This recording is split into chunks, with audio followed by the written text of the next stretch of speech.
Figure draw करना। Question number 3, exercise 10.4।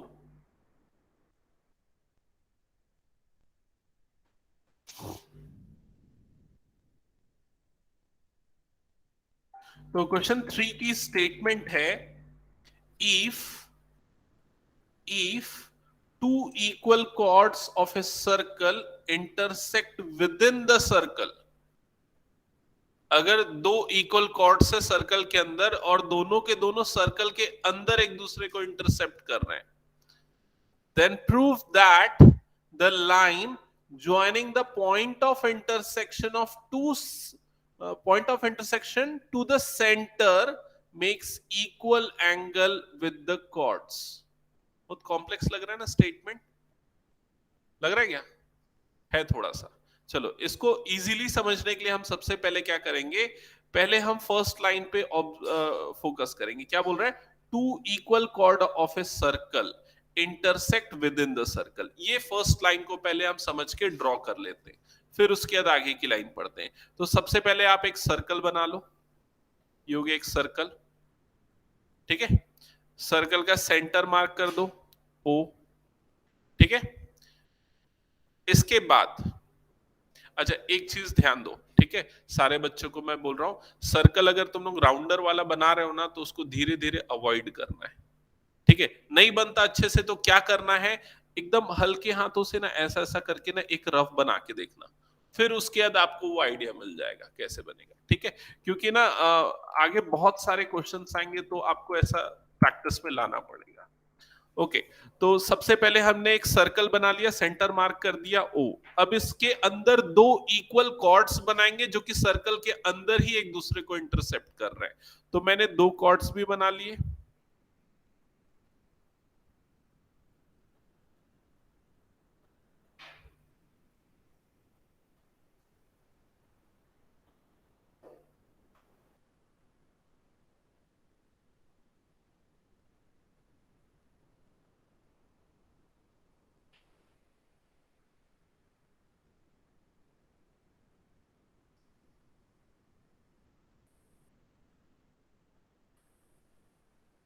ये first cord हो गया ए बी, और फिर उसके बाद एक सेकेंड कॉर्ड बना देंगे। सपोज ये सेकंड ठीक से बना नहीं है, मैं एक्चुअली फिर से बना देता हूं उसको।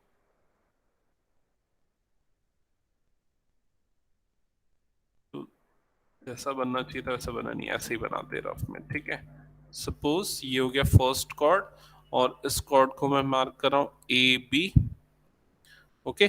और सेकेंड कॉर्ड यहां पर ले लेता हूं, सपोज ये हो गया सेकेंड कॉर्ड और इस कॉर्ड को मैं मार्क कर रहा हूं सी डी, ठीक है।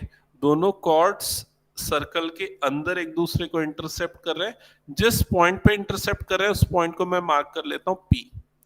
यहां तक क्लियर?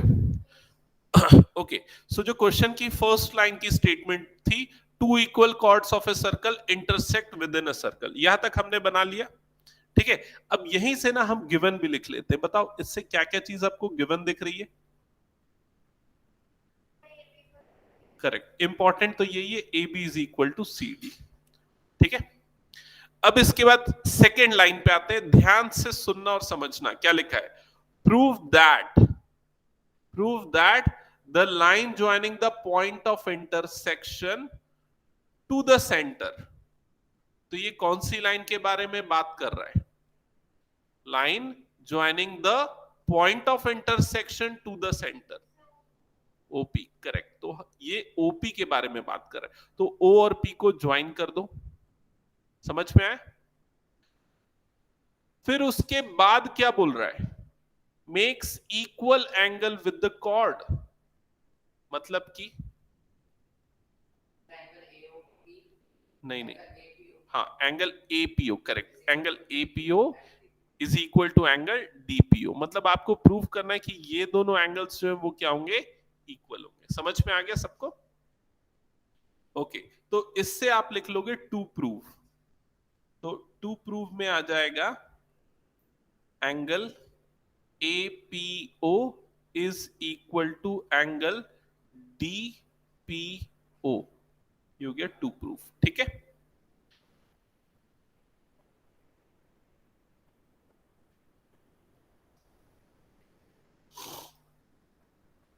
अच्छा इसमें कुछ कंस्ट्रक्शन करना पड़ेगा क्या? AO और DO को ज्वाइन करना पड़ेगा। ठीक है, उससे क्या होगा?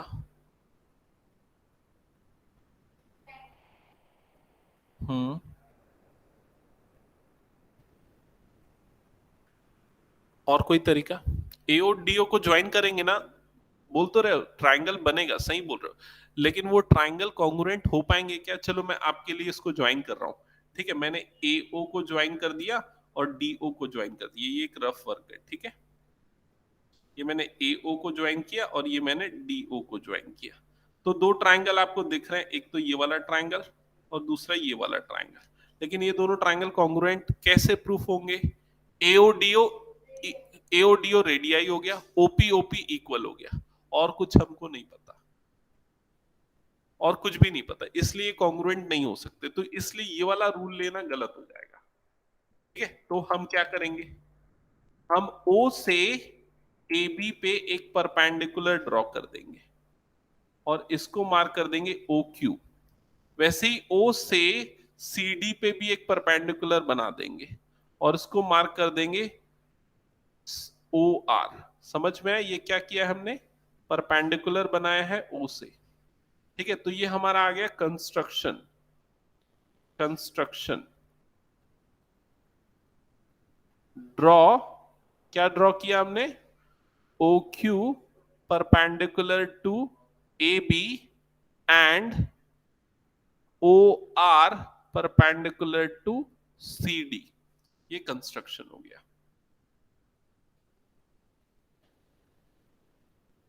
अब उसके बाद जो ट्राइंगल जो हमको दो मिले, कौन से दो ट्राइंगल मिले, देखो यहां पर मैं उनको हाईलाइट कर रहा हूं। एक तो ये येलो वाला ट्राइंगल, ठीक है, और एक उसके बाजू में ये ग्रीन कलर का ट्राइंगल। ये दोनों ट्राइंगल्स अगर कॉन्ग्रुएंट प्रूफ हो गए तो CPCT से दोनों एंगल इक्वल हो जाएंगे। और ये दोनों ट्राइंगल कैसे कॉन्ग्रुएंट होंगे? RHS, क्योंकि राइट एंगल है दोनों में, ये दोनों का हाइपोटेनियस OP दोनों के लिए क्या है? कॉमन। और ये OQ और OR ये दोनों इक्वल होगा। क्यों नहीं? Equal chord are equidistant from the centre. थोड़ा मेरे ख्याल से लास्ट क्लास में ही हमने ये थ्योरम पढ़ा है, equal chords are equidistant from the centre. और क्वेश्चन में बोल रहे हैं ना कॉर्ड्स इक्वल है, तो उन दोनों का सेंटर से डिस्टेंस भी इक्वल होगा। तो अब यहां पर हम क्या करेंगे प्रूफ में, यहां से स्टार्ट होता है प्रूफ। सबसे पहले हम लिखेंगे इन ट्राइंगल्स, कौन कौन से ट्राइंगल्स लिए हमने? In triangles QOP and ROP, in triangles QOP and ROP। अब सबसे पहले हम लिखेंगे angle PQO is equal to angle PRO।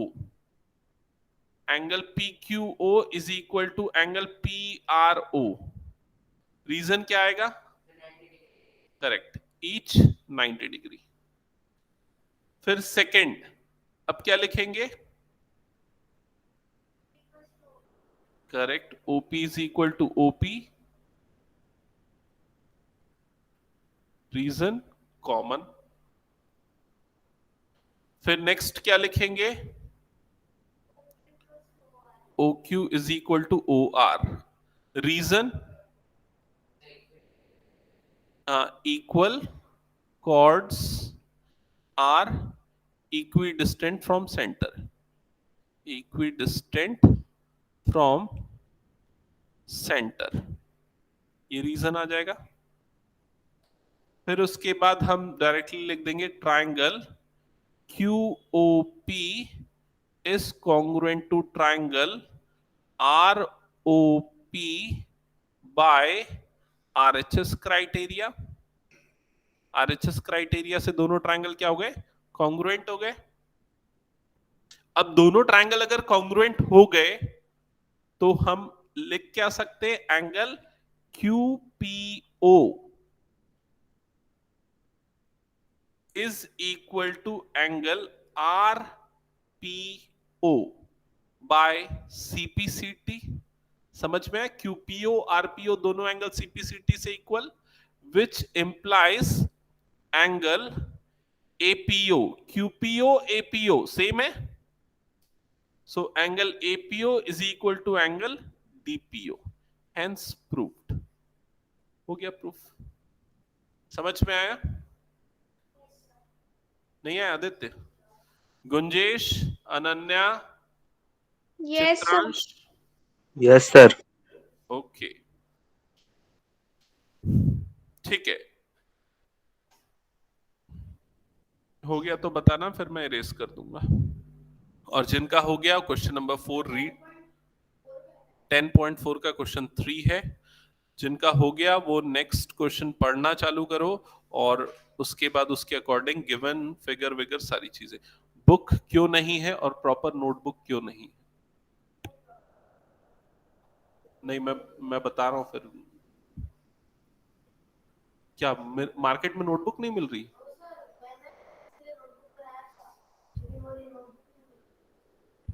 Fresh बनाओ, वैसे भी सेकेंड टर्म में तो पुराना वाला काम आएगा नहीं।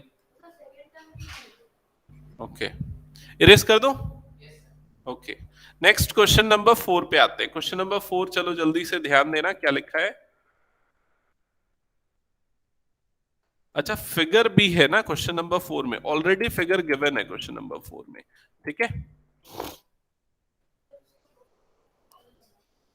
तो क्वेश्चन नंबर 4 की स्टेटमेंट है, if a line intersecting two concentric circles.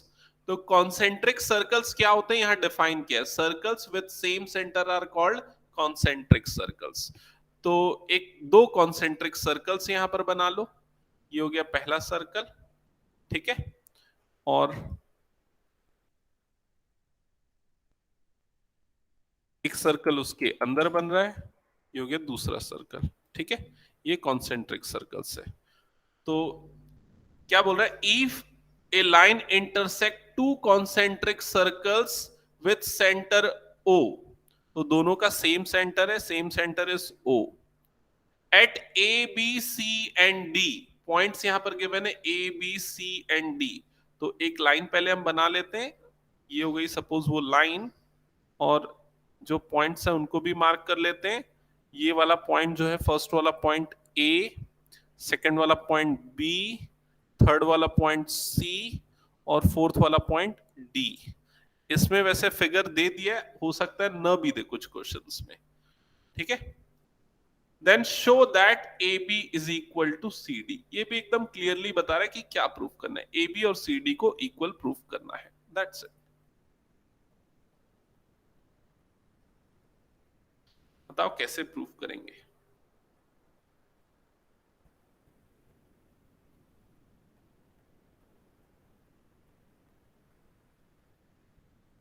A B और सी डी को कैसे इक्वल प्रूफ करेंगे?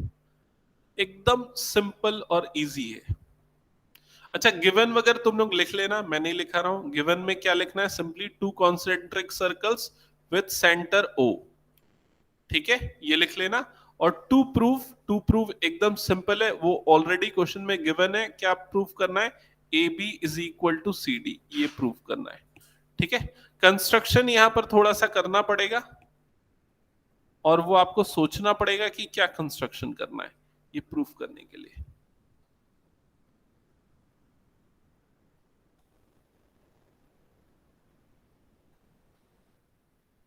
बताओ। कंस्ट्रक्शन में हम क्या करेंगे, ओ से एक परपेंडिकुलर ड्रॉ करेंगे इस लाइन पे, और इसको मार्क कर देंगे ओपी, ठीक है। तो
ओके, सो डिस्कनेक्ट हो गया था कॉल। एक बार जल्दी से मैं बता रहा हूं, मैंने क्या बोला था लास्ट। आवाज आ रही ना अनन्या? गुंजे? Yes. ओके, तो कंस्ट्रक्शन में मैंने क्या बताया था, ओपी परपेंडिकुलर टू एडी। ये आपने कंस्ट्रक्ट कर लिया था, ओ से एक परपेंडिकुलर बनाया, ये हो गया ओपी परपेंडिकुलर टू एडी। फिर उसके बाद आ जाते हैं प्रूफ में। तो यहां पर जल्दी से ध्यान देना, मैं फास्ट बता रहा हूं। प्रूफ में सबसे पहले हम लिखेंगे AP is equal to DP। AP और DP इक्वल होंगे। देखो, A से P तक की लेंथ और D से P तक की लेंथ, ये दोनों लेंथ इक्वल होगी, क्योंकि हमने एक थ्योरम पढ़ा है। कौन सा थ्योरम पढ़ा है? Perpendicular to a chord bisect the chord. याद आया? इससे एपी और डीपी इक्वल हो जाएगा। सिमिलरली बीसी भी एक कॉर्ड है छोटे वाले ट्राइंगल का। एडी बड़े वाले ट्राइंगल का कॉर्ड था और बीसी किसका कॉर्ड है? छोटे वाले ट्राइंगल का। तो इस सेम थ्योरम से हम क्या लिख सकते हैं? BP is equal to CP. Reason is same, perpendicular to a chord bisect the chord. अब क्या प्रूफ करना है आपको? क्या प्रूफ करना है? A B is equal to C D proof करना है। तो यहां ध्यान दो, इसको मैं इक्वेशन 1 लेता हूं, इसको मैं इक्वेशन 2 लेता हूं। अब इक्वेशन 1 माइनस 2 अप्लाई करता हूं, तो लेफ्ट हैंड साइड क्या होगा? जल्दी देखो और बताओ। Left hand side AP minus BP बनेगा और right hand side DP minus CP बनेगा। अब एपी माइनस बीपी, एपी कौन सा है? ये पूरा एपी है, एपी। और बीपी कौन सा है? ये वाला पार्ट बीपी है। तो एपी में से बीपी को जब रिमूव कर दोगे तो क्या बच जाएगा? वो एबी। वैसे ही राइट साइड में डीपी माइनस सीपी, ये क्या बन जाएगा? सीडी बन जाएगा। समझ में आया कि नहीं? दैट्स इट, हो गया प्रूफ। एकदम सबसे इजी क्वेश्चन था ये। अनन्या, गुंजेश, चित्रांश, समझ में आया? Yes, sir. Yes, sir. Okay,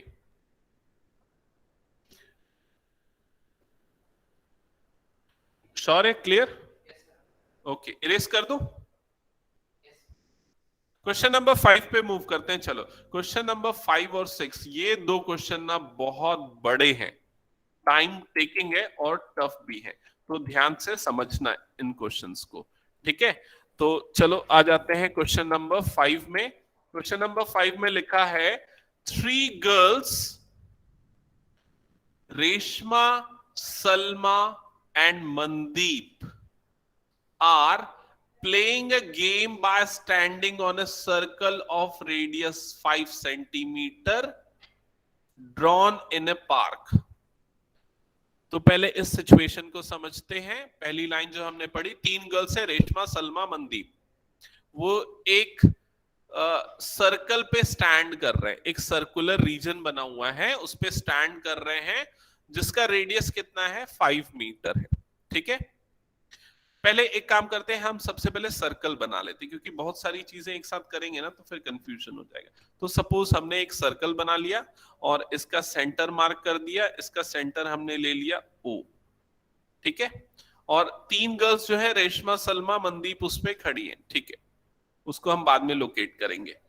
इसके बाद लिखा है Reshma throws a ball to Salma, Salma to Mandeep, Mandeep to Reshma. मतलब तीनों एक दूसरे को पास कर रहे हैं, रेशमा सलमा को, सलमा मनदीप को, मनदीप फिर से रेशमा को, ठीक है? If the distance between Reshma and Salma and between Salma and Mandeep is 5 meter each, ये इंपॉर्टेंट लाइन है, समझो क्या बोल रहा है? Distance between Reshma and Salma and Mandeep is 5 metre each, 6 metre each, sorry, ठीक है? तो अब यहां पर मैं मार्क करता हूं। मान लो ये जो पॉइंट, ये पॉइंट को मैं ले रहा हूं S, नहीं, सबसे पहले किसका नाम बोला? रेशमा। तो इस पॉइंट को लेता हूं R, ये रेशमा R पे है, ठीक है? ये सलमा सबसे नीचे S पे है और ये मनदीप इस जगह पे है M पे। समझ में आया? ये तीनों को मैंने यहां पर लोकेट कर दिया, ठीक है? अब इसके बाद क्वेश्चन के अकॉर्डिंग क्या बोल रहा है कि रेशमा से सलमा का जो डिस्टेंस है वो कितना है? 6 मीटर। तो ये वाला डिस्टेंस 6 मीटर, और सलमा से मनदीप का डिस्टेंस भी कितना है? 6 मीटर। तो ये डिस्टेंस भी कितना हो गया? 6 मीटर। और आपको कौन सा डिस्टेंस फाइंड आउट करने बोल रहा है? रेशमा और मनदीप के बीच का डिस्टेंस, मतलब आपको ये वाला डिस्टेंस जो है वो फाइंड करना है। क्वेश्चन समझ में आया कि नहीं ये? ठीक है, तो एक Yes, काम sir. करते हैं, मैं इसको लिख भी लेता हूं यहां पर। ये हमारा डिस्टेंस आया था 6, ठीक है, ये हमारा डिस्टेंस है 6 अकॉर्डिंग टू क्वेश्चन। ठीक है, अच्छा एक और चीज हमको पता है, वो क्या, 5 मीटर जो है वो क्या, सर्कल का रेडियस है। तो हम एक काम करते हैं, इसको भी ज्वाइन कर देते हैं सर्कल के, मतलब सर्कल के सेंटर को आर और एम से ज्वाइन कर देते हैं। ये आर और एम से मैंने ज्वाइन कर दिया, और ये जो ओ आर की लेंथ होगी ये कितनी होगी, 5, और ओ एम की लेंथ भी कितनी होगी, 5 होगी। यहां तक क्लियर? अब इसके बाद एक और चीज यहां पर मैं ज्वाइन कर सकता हूं, वो क्या है, ओ एस को, ओ एस को भी मैं ज्वाइन कर सकता हूं। इसकी लेंथ भी कितनी होगी, 5 होगी। क्यों 5? ये सारे के सारे क्या बन रहे हैं, रेडियस। क्लियर ये चीज? अच्छा, जब मैंने ओ एस को ज्वाइन किया तो ये जो ओ एस में यहां पर एक पॉइंट दिखा, इस पॉइंट को भी मैं कुछ नाम दे देता हूं। इस पॉइंट को सपोज मैं नाम दे देता हूं पी। ठीक है, यहां तक क्लियर? ओके, अब आप पूरी तरीके से फोकस करो फिगर में। मैं एक काम कर रहा हूं, थोड़ा सा जूम कर रहा हूं फिगर को, सो दैट आपका ध्यान इसमें जाए। फिगर पे फोकस करो। देखो यहां पर इस फिगर में आपको एक क्वाड्रिलेटरल बना हुआ दिख रहा है। क्वाड्रिलेटरल का नाम है O R S M, O R S M. ठीक है, आपने टाइप्स ऑफ क्वाड्रिलेटरल्स पढ़े हैं ना? ये कौन से टाइप का क्वाड्रिलेटरल है? करेक्ट, ये एक काइट है। काइट की डेफिनेशन क्या होती है, उसके एडजेसेंट साइड्स इक्वल होते हैं। तो यहां पर ओ आर और ओ एम ये दोनों इक्वल, एंड आर एस और एम एस ये दोनों इक्वल। सो अगर किसी क्वाड्रिलेटरल में एडजेसेंट साइड इक्वल होती तो वो काइट होता है। और काइट की एक प्रॉपर्टी होती है, उसके डायगोनल एक दूसरे के परपेंडिकुलर होते हैं। तो उसके डायगोनल कौन कौन से हैं, O S and R M. तो ये दोनों क्या होंगे, एक दूसरे के परपेंडिकुलर होंगे। इसका मतलब कि ये वाला एंगल कितना बनेगा, 90 डिग्री। समझ में आया कि नहीं ये चीज? और अगर ये एंगल 90 डिग्री है तो उससे देखो एक और चीज हमको पता चली, वो क्या, कि ये जो आर एम है ये एक्चुअल में सर्कल का कॉर्ड है, आर एम, और इसमें ओपी उसका परपेंडिकुलर है। So perpendicular to a chord bisect the chord. इसका मतलब आरपी और एमपी दोनों क्या होंगे, इक्वल होंगे। तो अगर आपको कोई भी एक चीज मिल जाए, आरपी मिल जाए, तो उसका डबल कर दो तो आपको आरएम मिल जाएगा। हमको क्या फाइंड आउट करना है वो दिमाग में हमेशा रखना, हमको आरएम फाइंड आउट करना है। तो आरपी को डबल कर दोगे तो क्या मिल जाएगा आपको, आरएम मिल जाएगा। समझ में आ गया ये पूरा पूरा स्ट्रक्चर? ठीक है, ऑनलाइन में भी सबको क्लियर ना? Yes, sir. Yes sir. Okay, तो फिर से मैं इस फिगर को, अच्छा अभी थोड़ा जूम ही रहने देता हूं इसको। इसमें एक दो चीजें और मुझे ऐड करनी पड़ेंगी, क्योंकि हाँ, अब ये निकालेंगे कैसे, जो फाइंड करना है, पाइथागोरस थ्योरम किस में अप्लाई करेंगे, लेकिन वो आरपीएस। तो आरपीएस में पाइथागोरस थ्योरम अप्लाई करके हम निकाल सकते हैं क्या, आरपीएस में कैसे निकल जाएगा पीआर? हाँ ठीक है, ये 90 डिग्री ठीक है। हाइपोटेनियस कितना है उसका, और परपेंडिकुलर कितना है? यहां गलती मत करना, 5 जो है ये ओ से लेके एस तक की लेंथ है। समझ में आया? ओ से ये पी एस की लेंथ नहीं है ना? 5 तो रेडियस है ना, तो ये चीज ध्यान देना है। पी एस की लेंथ 2.5 क्यों होगी 2.5? ऐसा पता है क्या कि P जो है वो OS का मिड पॉइंट है? ये नहीं पता ना, P OS का मिड पॉइंट है। P RM का मिड पॉइंट है ये पता है, लेकिन OS का नहीं पता है। हाँ, और बताओ अब क्या करें?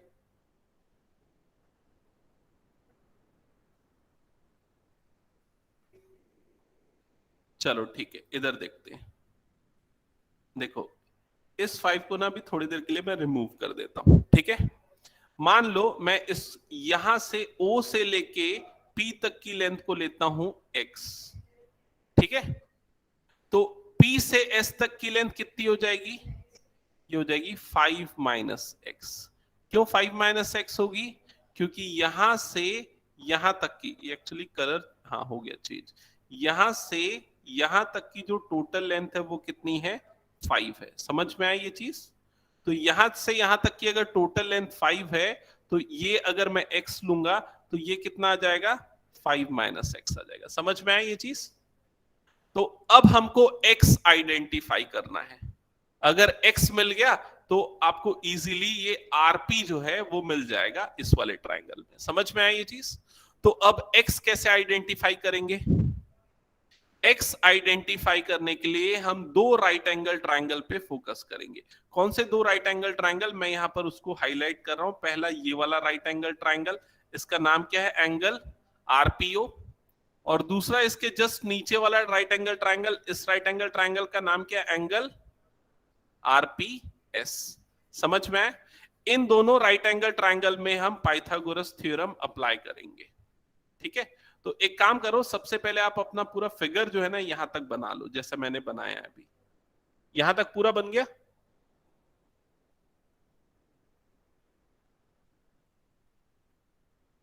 क्योंकि अब फिर सीधा हम कैलकुलेशन वाले पार्ट पे जंप करने वाले हैं। अब आपको टाइम नहीं मिलेगा फिर ये सब चीजों का, और बहुत सारी स्टेटमेंट लिखनी पड़ेगी।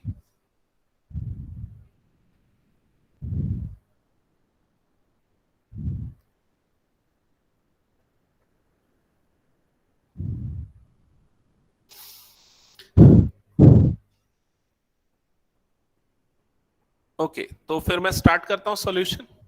चलो ध्यान देना। सबसे पहले हमने क्या बोला कि वो एक काइट बनेगा, तो हमको वो मेंशन करना पड़ेगा। तो हम क्या लिखेंगे? इन quadrilateral ORSM, in quadrilateral ORSM adjacent sides are equal, therefore ORSM is a kite, इसलिए ORSM क्या होगा? काइट।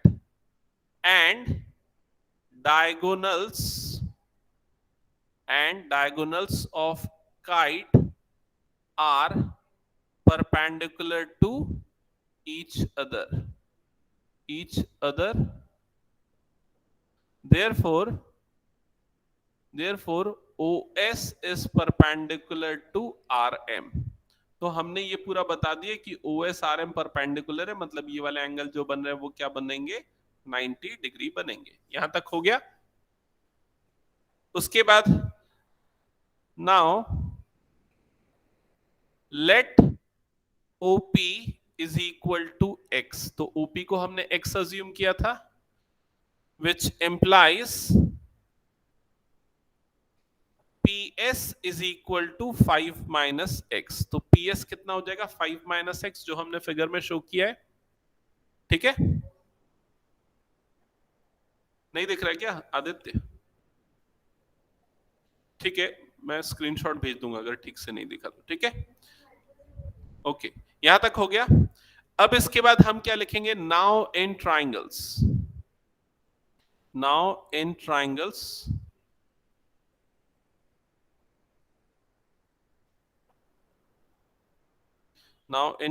कौन कौन?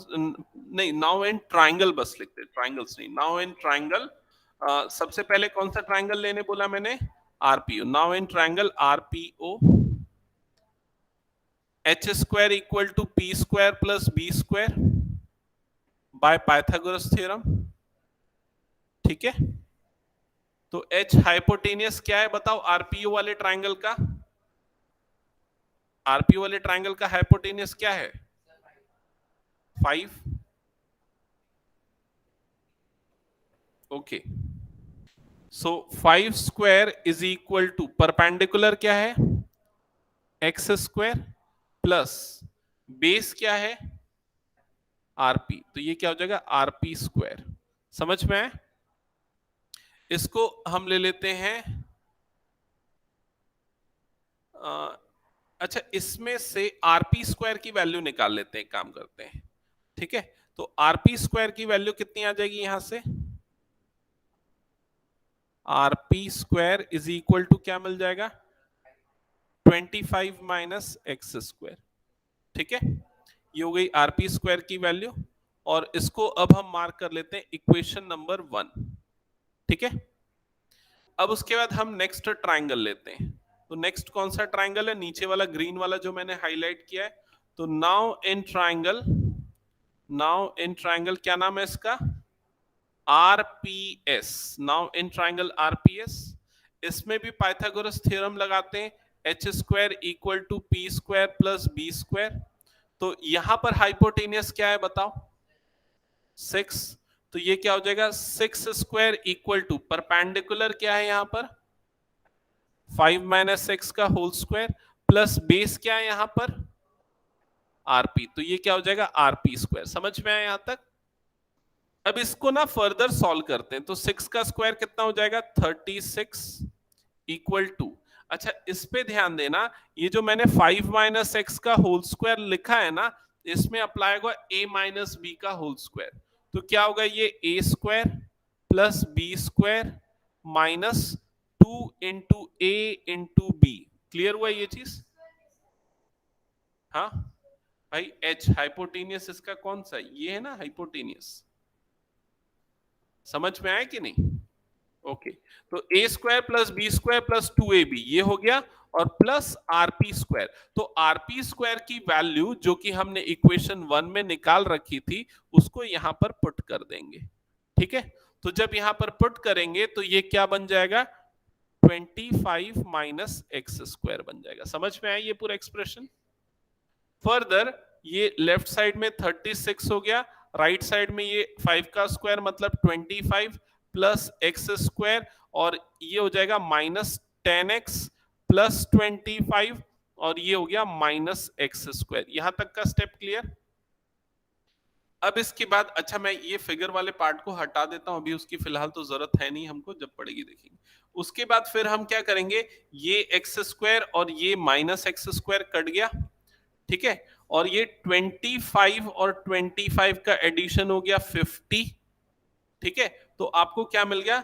36 is equal to 50 minus 10x। Further इसको सिंप्लीफाई करोगे तो आपको 10x की वैल्यू कितनी मिल जाएगी? 50 minus 36। Okay, so you will gate x, 10x is equal to what? 14, and you will get x is equal to what? 1.4 metre. Metre में ना सारी वैल्यू, तो आपको x की वैल्यू मिल गई यहां पर 1.4 मीटर। क्या आंसर आ गया? नहीं आया है, अभी तो सिर्फ x मिला है, लेकिन एक्चुअल में आपको निकालना क्या है? आपको निकालना है पहले तो rp, और फिर rp निकलने के बाद आपको क्या निकालना है? rm। आ रहा है समझ में? तो x, हाँ बोलो। नहीं, हाँ ये माइनस 10x जो है ना, इसको मैं इधर शिफ्ट किया तो वो क्या बन गया? Plus 10x। समझ में? और ये जो 36 है ना, इसको इधर शिफ्ट किया तो इसलिए क्या हो गया? माइनस 36। ठीक है, ओके, सो यहां तक की चीजें पूरी क्लियर। अब हमको आरपी निकालना है, फिर आरएम निकलेगा। तो आरपी कैसे निकलेगा? आरपी निकालने के लिए हम इक्वेशन 2 की वैल्यू को पुट कर देंगे इक्वेशन नंबर 1 में।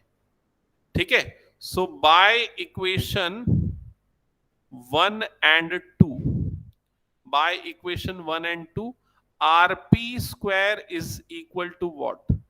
25 माइनस 1.4 का square. So that is 25 minus 1.4 का स्क्वायर कितना होता है? हैं? अच्छा, 14 का स्क्वायर कितना होता है? 14 का स्क्वायर करेक्ट 196। तो ये कितना होगा? करेक्ट 1.96। समझ में आया? सो आरपी स्क्वायर, अच्छा सबको ना स्क्वायर्स याद रहने चाहिए, 1 से लेके 26 तक के सारे नंबर के स्क्वायर्स। ठीक है, बहुत काम आएगा आपका, बहुत टाइम बचेगा आने वाले 2-3 साल। तो ये डिफरेंस जब निकालोगे तो ये आ जाएगा 23.04। ठीक है, अब इसको आप चाहो तो ये भी लिख सकते हो 2.04 आया एक्चुअली, उसको क्या लिख सकते हो 2304 अपॉन 100 ये लिख सकते हैं, जिससे आरपी की वैल्यू कितनी हो जाएगी अंडर रूट 2304 अपॉन 100। ओके, अब 100 का रूट होता है 10। क्या आपको पता है कि 2304 का रूट क्या होता है? नहीं पता तो सोचना पड़ेगा इसको। ठीक है, मैं आपको बताता हूं गेसिंग कैसे करते हैं। देखो 50 का स्क्वायर कितना होता है बताओ? 2500। और ये जो नंबर है ये 2500 से छोटा है? तो 50 से छोटा नंबर कौन सा होगा? 49। 49 का स्क्वायर लो, क्या होगा? 49 इंटू 49 करो, बताओ।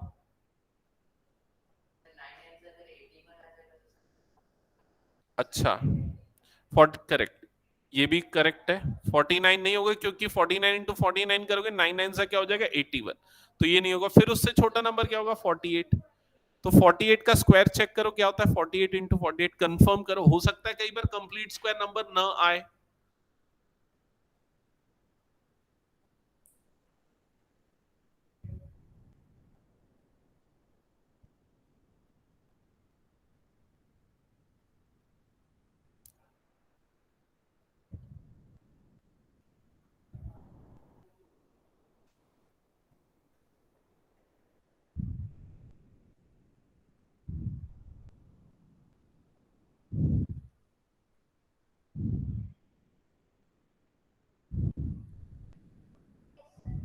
है वही।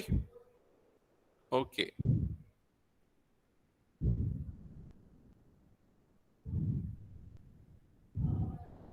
ठीक है। देखो 48 का स्क्वायर निकालने के लिए नंबर सिस्टम में ये पढ़ा है ना। अच्छा, पॉलिनोमियल में आता है ए। 48 को मैंने क्या लिख दिया? 50 माइनस 2 का होल स्क्वायर, फिर A square plus B square minus 2 A B लगा दिया। तो 50 का स्क्वायर कितना आएगा? 2500। 2 का स्क्वायर क्या हो गया? 4 माइनस ये पूरा प्रोडक्ट कितना आ जाएगा? 100 आ जाएगा। समझ में आया? नहीं, कितना आएगा? 200 आ जाएगा ना, 200। तो डिफरेंस कितना हो जाएगा? 2300 प्लस 4 मतलब 2304। ये मतलब अलग अलग तरीके हैं जो आपने पढ़े उसके थ्रू आप निकाल सकते हो, शॉर्टकट्स में आपको बता रहा हूं। ठीक है, फिलहाल हम वापस यहां पर आते हैं। तो आपने इसका स्क्वायर रूट निकाला और ये कितना आ गया? 48 ये आ गया, जिससे आपको आरपी की वैल्यू कितनी मिल जाएगी? 4.8 मीटर्स। ओके, बट आपको निकालना क्या था? रेशमा और मनदीप के बीच का डिस्टेंस आर एम। ठीक है, तो आप क्या लिखोगे? R M is equal to 2 RP. Figure दिखाऊं क्या एक बार? याद है? R M is equal to 2 RP. और रीजन यहां पर आपको देना पड़ेगा, perpendicular to a chord bisect the chord, bisect the chord, इसीलिए वो उसका मिड पॉइंट हो गया। तो R M is equal to 2 times RP. RP की वैल्यू कितनी आई थी? 4.8। So R M is equal to 4.8 का डबल कितना होता है? 9.6 मीटर। तो आपका जो फाइनल आंसर होगा वो होगा 9.6 मीटर्स। That's it. रेशमा और मनदीप के बीच का डिस्टेंस यही आपको निकालने बोला था। ठीक है, बन गया सबका? ओके, हेरॉन्स फॉर्मूला से तो मुश्किल लग रहा है, नहीं बन पाएगा शायद, क्योंकि हेरॉन से तो एरिया निकलता है ना। हम्म, हाँ, half base into height. Correct, हाँ, हेरॉन्स फॉर्मूला से भी बन सकता है। करेक्ट। आप ओ एस और आर वाले ट्राइंगल, ओ एस आर वाले ट्राइंगल का एरिया निकाल लो, फिर उसके बाद half base into height apply करो, बेस हो जाएगा ओ एस और हाइट हो जाएगा ओ आर, जिस पी आर सॉरी, जिससे पी आर मिल जाएगा, फिर उसका double of P R. Correct, ठीक है। ओके, तो इसका स्क्रीनशॉट मैं एक काम करता हूँ व्हाट्सएप कर देता हूँ, देख लेना। क्योंकि ये क्वेश्चन जो है ना कई बार पूछा जाता है, कई बार पूछते हैं बच्चे डाउट्स में। अरे यार ये स्क्रीनशॉट व्हाट्सएप तो अभी नहीं होगा, व्हाट्सएप ऑफ है। ठीक है चलो बाद में देख लेंगे उसको। ये क्वेश्चन हो गया। नेक्स्ट क्वेश्चन पे आ जाते हैं, क्वेश्चन नंबर 6। ये क्वेश्चन भी ना थोड़ा बड़ा है, क्वेश्चन नंबर 6। ठीक है तो जल्दी से एक बार देख लेते हैं, टाइम लेगा कम से कम 15 मिनट तो लग ही जाएंगे इस क्वेश्चन में भी। ठीक है तो जल्दी से आ जाते हैं क्वेश्चन नंबर 6 पे।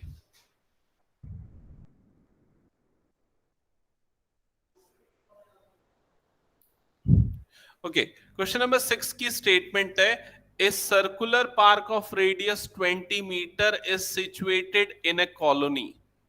तो एक सर्कुलर पार्क है जिसका रेडियस 20 मीटर है, जो कि कॉलोनी में सिचुएटेड है। Three boys, Ankur, Syed, and David are sitting at equal distance on the boundary, on its boundary, each having a toy telephone in his hands to talk each other. Find the length of the string. ठीक है तो actual में क्या बोल रहा है उस question को समझना, उसके हिसाब से फिगर बनाएंगे। एक सर्कुलर पार्क जिसका रेडियस 20 मीटर, 3 बॉयज हैं अंकुर, सैयद और डेविड, ये इक्वल डिस्टेंसेस पे बैठे हुए बाउंड्री पे, सर्कल की बाउंड्री पे, और तीनों के पास टॉय टेलीफोन है। ठीक है और जिससे वो एक दूसरे से बात कर रहे हैं। आपको वो जो टॉय टेलीफोन है उसकी स्ट्रिंग की लेंथ निकालनी है। तो सबसे पहले हम एक काम करते हैं, एक सर्कल बना देते हैं। ये हो गया सपोज एक सर्कल। ठीक है इसका सेंटर मार्क कर देते हैं, सपोज सेंटर हो गया O। अब तीनों बॉयज की सिचुएशन, अंकुर यहां पर, सैयद यहां पर और डेविड यहां पर, ये इस तरह से बना है कि तीनों के बीच का जो डिस्टेंस है वो क्या आना चाहिए, इक्वल आना चाहिए। समझ में आया ये चीज? तो ये हो गया अंकुर से सैयद के बीच का डिस्टेंस, सैयद से डेविड का और डेविड से अंकुर का, ये इक्वल डिस्टेंसेस पे। ठीक है ये फिगर बना लो पहले तो।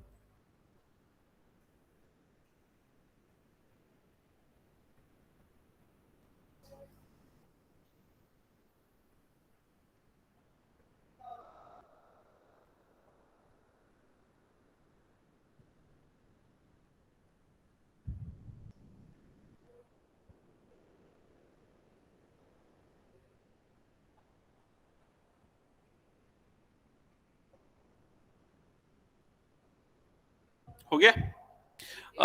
अब इस क्वेश्चन में और क्या गिवन है कि ये जो एक्चुअल में जो ये बन रहा है, सर्कल जो बन रहा है उसका रेडियस 20 मीटर है। ठीक है और आपको फाइंड आउट करनी है तीनों के बीच की लेंथ। तो हम एक काम करते हैं कि AS की लेंथ x अज्यूम करते हैं, तो SD की लेंथ भी कितनी हो जाएगी, ऑब्वियसली x हो जाएगी, क्योंकि तीनों के बीच का डिस्टेंस सेम है। इसका मतलब ये एक इक्विलेटरल ट्रायंगल बन रहा है। और AD की लेंथ भी कितनी हो जाएगी, x हो जाएगी। क्लियर? अब हम परपेंडिकुलर बनाते हैं A से AD में। ये हो गया सपोज परपेंडिकुलर, और ये परपेंडिकुलर जहां पर कट कर रहा है इस पॉइंट को हम मार्क कर देते हैं सपोज P। ये पॉइंट हो गया P। ठीक है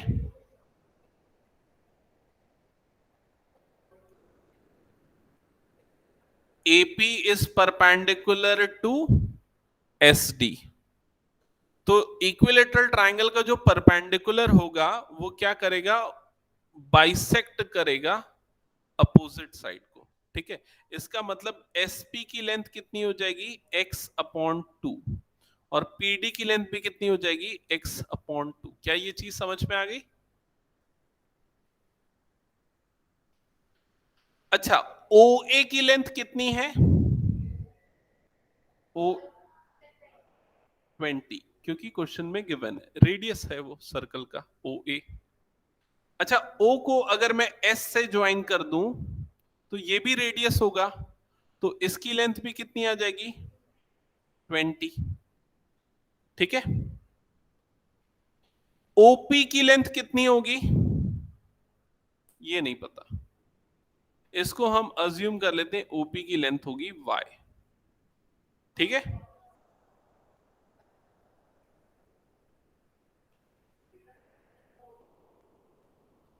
ओके, अब इसके बाद ये जो, अच्छा यहां से ना ये वाली लेंथ 20 ना, ये ध्यान रखना, ये पूरा 20 नहीं है, यहां से यहां तक 20, और y कहां से कहां तक है, y यहां से यहां तक की जो लेंथ है, ये वाली लेंथ है y। ठीक है, तो जो टोटल AP की लेंथ होगी वो कितनी होगी, करेक्ट, AP की लेंथ हो जाएगी 20 प्लस y। यहां तक सबको क्लियर हो गया ना, पूरा फिगर का स्ट्रक्चर समझ में आ गया। ओके, चलो अब इसके बाद हम इसको सॉल्व करना स्टार्ट करते हैं। कैसे सॉल्व करेंगे, ऑब्जेक्टिव क्या है, x निकालना, x निकालना ऑब्जेक्टिव है, कैसे निकालेंगे बताओ। इसमें हम दो राइट एंगल ट्राइंगल पे फोकस करेंगे। सबसे पहले ट्राइंगल ए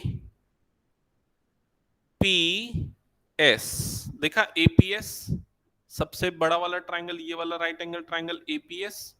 और दूसरा हम ट्राइंगल जिस पे फोकस करेंगे वो है ट्राइंगल ओपीएस, एपीएस और ओपीएस। ठीक है, इन दोनों में हम पाइथागोरस थ्योरम अप्लाई करेंगे। ठीक है, तो सबसे पहले लिखना इन ट्राइंगल एपीएस,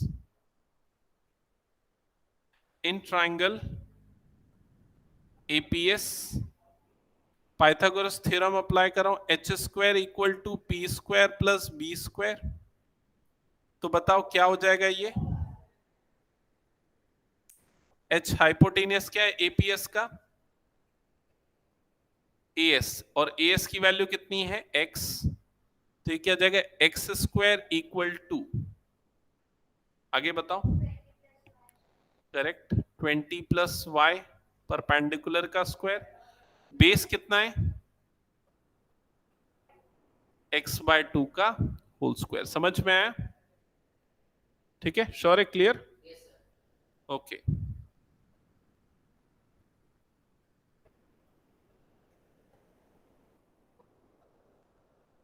फर्दर इसको मैं थोड़ा और सिंप्लीफाई कर ले रहा हूं, एक्स स्क्वायर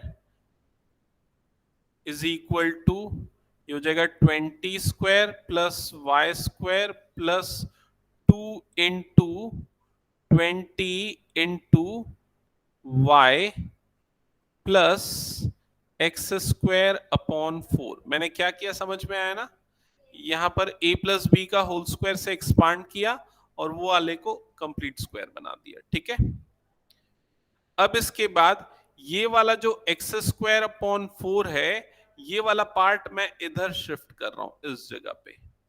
ठीक है, लेफ्ट साइड पे, तो लेफ्ट साइड पे अब क्या हो जाएगा, ये x square minus x square upon 4। Okay, और राइट हैंड साइड में क्या हो जाएगा, 20 का स्क्वायर हो गया 400 plus Y square plus 40 Y, ये हो गया।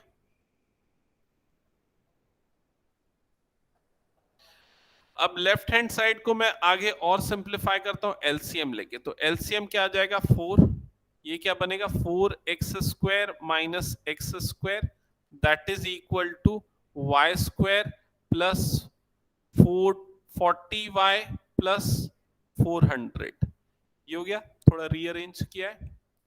Further you will get 3x square upon 4 is equal to Y square plus 40y plus 400। Okay, और एक काम करता हूं, इस पूरे को मैं इक्वेशन नंबर 1 देके अब नेक्स्ट ट्राइंगल पे फोकस करता हूं। Equation number 1,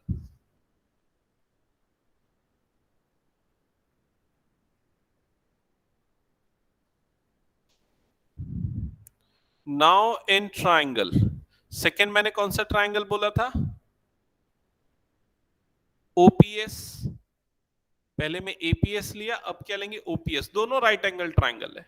now in triangle OPS H square equal to P square plus B square, तो एच हाइपोटेनियस क्या है इसका, नहीं, ओपीएस वाले ट्राइंगल की बात कर रहा हूं, 20 तो ये क्या होगा 20 स्क्वायर इक्वल टू परपेंडिकुलर क्या होगा y, तो ये हो जाएगा y स्क्वायर प्लस बेस क्या होगा correct x by 2 whole square. ठीक है. So further 20 square is 100, that is equal to y square plus x square upon 4. Okay, ये मिल गया.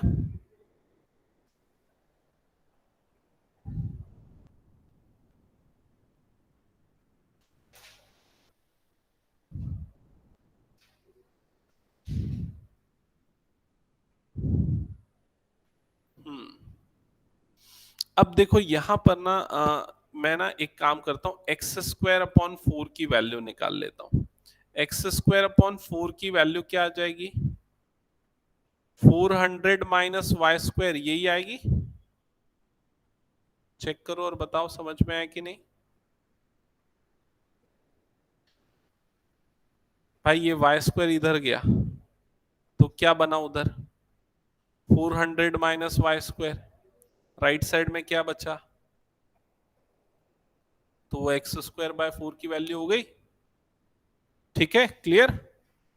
ओके, अब ये जो एक्स स्क्वायर बाय 4 की वैल्यू जो हमारी आई ना, इसको हम पुट कर देंगे इक्वेशन नंबर 1 में. ये इक्वेशन 2 मार्क करेंगे और पुट करेंगे 1 में. इसको हम इक्वेशन 2 मार्क कर देंगे और उसको पुट करेंगे इक्वेशन नंबर 1 में.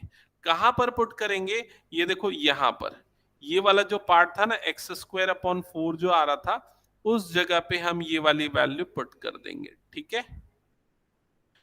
तो ये पूरा एक्सप्रेशन क्या बन जाएगा, यहां लिख देता हूं by 2 and 1, by equation 2 and 1. तो ये हो जाएगा 3 और एक्स स्क्वायर अपॉन 4 की जगह पे कितना आ जाएगा 400 माइनस वाई स्क्वायर, यही हो जाएगा. That is equal to right side में क्या होगा Y square plus 40y plus 400. Okay, ठीक है. अच्छा, ये मैंने ऐसा पुट क्यों किया, क्योंकि ना अभी तक हमारे पास दोनों इक्वेशन में प्रॉब्लम क्या थी कि दोनों में x और y दो अलग अलग टर्म्स थी. अब ये पुट करने से जो इक्वेशन हमको नहीं मिली उसमें सिर्फ y वाली टर्म है, तो हम y को सॉल्व करके निकाल सकते हैं. और एक बार अगर y मिला तो x भी मिल जाएगा. ठीक है, अब ये इक्वेशन को सिंप्लीफाई करता हूं. 4 3 12, मतलब ये हो जाएगा 1200 minus 3y square is equal to y square plus 40y plus 400.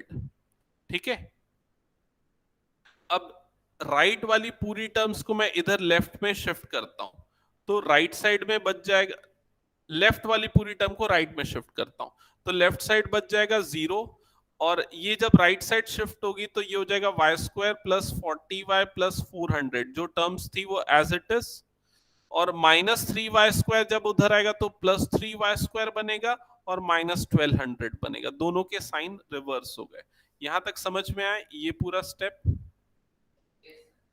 Okay, अब इस इक्वेशन को हम फर्दर सिंप्लीफाई करके लिखते हैं क्या क्या होगा. तो ये 3y स्क्वायर और y स्क्वायर ऐड होके क्या बन जाएगा 4y स्क्वायर, फिर प्लस 40y, ये तो एज इट इज रहेगा प्लस 40y वाली टर्म, और क्या एडिशन होगा ये 400 और माइनस 1200 का एडिशन होगा, और ये कितना बन जाएगा minus 800. That is equal to 0. समझ में आई ये स्टैंडर्ड इक्वेशन कैसे आई. इसको बोलते हैं क्वाड्रेटिक पॉलिनोमियल. पॉलिनोमियल्स आपने पहले अगर पढ़ा होगा तो याद होगा, क्वाड्रेटिक पॉलिनोमियल है ये. ठीक है, इसको हम आगे और थोड़ा सिंप्लीफाई कर सकते हैं. कैसे कर सकते हैं, पूरे में से 4 कॉमन निकाला जा सकता है. 4 अगर कॉमन निकलेगा तो क्या बचेगा Y square plus 10y minus 20, कितना आएगा 200 बचेगा ना, हाँ 200 ही बचेगा. That is equal to 0. And 4 जब क्रॉस मल्टीप्लाई हो जाएगा, देखो 0 के अपॉन में कुछ नहीं है, मतलब क्या है 1 है, और ये 4 जब यहां क्रॉस मल्टीप्लाई होके जाएगा तो ये क्या हो जाएगा 0 अपॉन 4 हो जाएगा, and 0 upon 4 is nothing but 0. तो वो पूरी टर्म जो है वो क्या हो जाएगी 0 हो जाएगी. तो राइट हैंड साइड में बच गया 0 और लेफ्ट हैंड साइड में क्या बचा Y square plus 10y minus 200 बचा। समझ में आया यहां तक? अब हम मिडिल टर्म को स्प्लिट करेंगे और y की वैल्यूज निकालेंगे। तो मिडिल टर्म किसमें स्प्लिट होगा?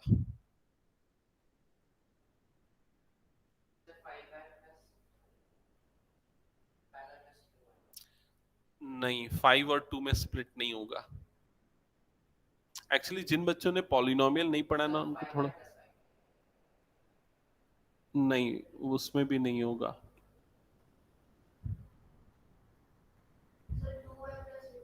नहीं, ये एक्चुअली स्प्लिट होगा 20y माइनस 10y में। कैसे उसमें स्प्लिट होगा? क्योंकि देखो 20y माइनस 10y कितना होता है, दोनों का डिफरेंस प्लस 10y होता है, ठीक है। और 20 प्लस 20 इंटू माइनस 10 दोनों का मल्टीप्लीकेशन कितना होता है? माइनस 200 होता है। समझ में आया ये चीज? इसकी हम प्रैक्टिस करेंगे पॉलिनोमियल्स जब पढ़ेंगे तब। तो अभी फिलहाल इस क्वेश्चन के लिए मैंने बता दिया है। अब उसके बाद पेयर्स बनाते हैं और कॉमन निकालते हैं। तो फर्स्ट पेयर में से क्या कॉमन निकलेगा? y, क्या बच जाएगा? y plus 20। सेकेंड पेयर में से कॉमन निकलेगा माइनस 10, यहां पर भी बच जाएगा y plus 20, correct, that is equal to 0। दो फैक्टर्स मिलेंगे, first factor will be y plus 20, second factor will be y minus 10, that is equal to 0। अब एक बार y प्लस 20 को इक्वल टू 0 करोगे और एक बार y माइनस 10 को इक्वल टू 0 करोगे। ऐसा इक्वल टू 0 क्यों करते हैं पता है कि नहीं? ये दो फैक्टर मिले ना, दोनों का मल्टीप्लीकेशन 0 है। तो कभी भी किसी दो नंबर का मल्टीप्लीकेशन तभी 0 होता है जब दोनों में से कोई एक नंबर 0 हो, नहीं तो कोई भी नॉन जीरो नंबर का प्रोडक्ट 0 नहीं होते, ठीक है। सो इन दोनों में से कोई ना कोई एक वैल्यू 0 होगी, हम ये मानेंगे। तो पहले वाले केस में y की वैल्यू आएगी माइनस 20, सेकेंड वाले केस में y की वैल्यू आ जाएगी 10। तो हम y की 10 वाली वैल्यू को एक्सेप्ट करेंगे और माइनस 20 को रिजेक्ट कर देंगे। क्यों रिजेक्ट करेंगे? क्योंकि y यहां पर क्या है? लेंथ है साइड की, और length can not be negative, so we will reject the negative value of y, ठीक है। And we will consider only the first value, that is y is equal to 10। अब ये y तो मिल गया, y को क्या करना है? y को पुट करना है इक्वेशन नंबर 2 में, जिससे आपको क्या मिल जाएगा? x, ठीक है। तो इक्वेशन नंबर 2 क्या था? X square upon 4 is equal to 400 minus Y square.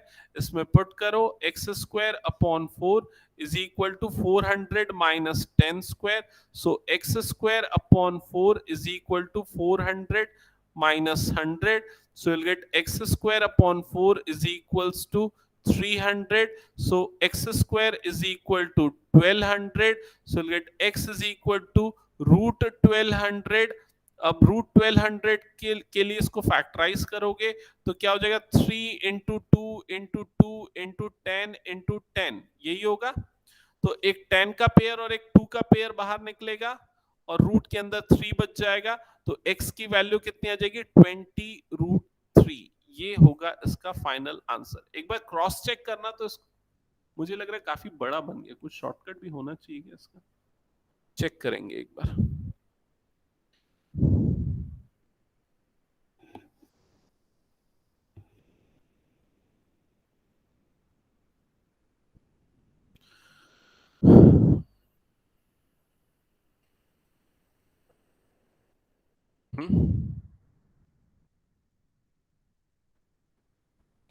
क्या बोल रहा है?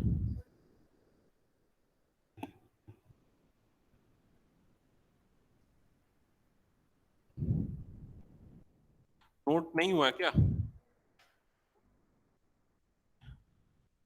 काम करना ना इसका, इस ये वाला कलर भी ना इसको,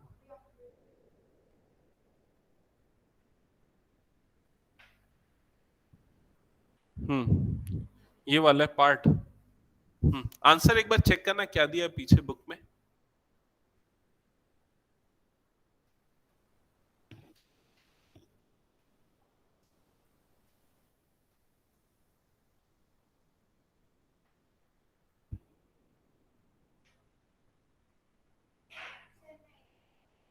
नहीं दिया है ऐसे, अरे ओके, अच्छा ठीक है, ठीक है। एक बार चेक कर लेंगे इसको हम लोग, सॉल्यूशन आंसर, ठीक है। स्क्रीनशॉट भेज दूंगा मैं, ओके। अभी फिलहाल तो इसमें नहीं आएगा क्योंकि व्हाट्सएप ऑन नहीं, समझ गए ना इसको? ओके, नेक्स्ट क्लास में ना फिर जैसा आज की क्लास में हमने किया, आते साथ पहले एक टेस्ट रहेगा आज के क्वेश्चन पे बेस्ड, ओके। दैट्स इट, फिर नेक्स्ट क्लास में मिलते हैं। Thank you, welcome.